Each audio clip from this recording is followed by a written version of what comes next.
Hello, everybody. Welcome to your encouragement on the 8th.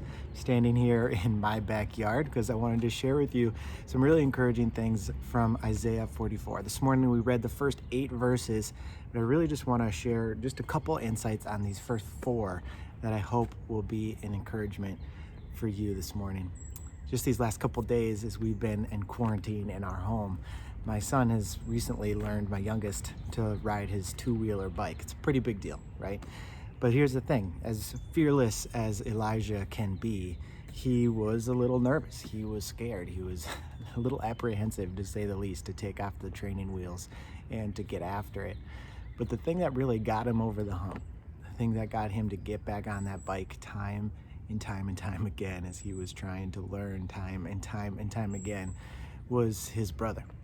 His older brother, Josh, my 10-year-old, who was with him every step of the way. And he loves Josh. He looks up to Josh and he trusts Josh. He's known Josh his entire life.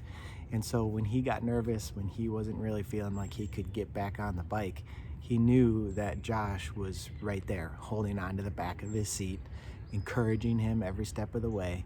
And because of time-proven trust, he kept at it and he finally learned how to do it.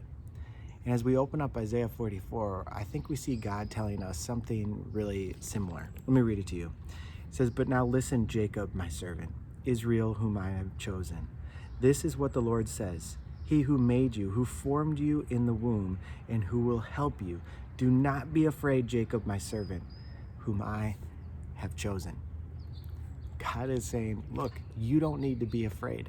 I've been with you from the very beginning. I made you. I knit you together. I've been with you every day of your existence. You do not need to be afraid because I will help you. Just like my son kind of wobbling on that two-wheeler, nervous, afraid, unsure of himself. He needed that guiding hand on the back of his seat to help him go back again and again and again when he had maybe faced failure or injury. He needed that encouragement, that trusted encouragement, and that's the same encouragement that God gives us. He knit you together. He formed you. You do not need to be afraid. He will be there when you need him. And here's the rest of this promise in verses 3 and 4. He says, "For I will pour water on thirsty land and streams on dry ground. I will pour out my spirit on your offspring and my blessing on your descendants.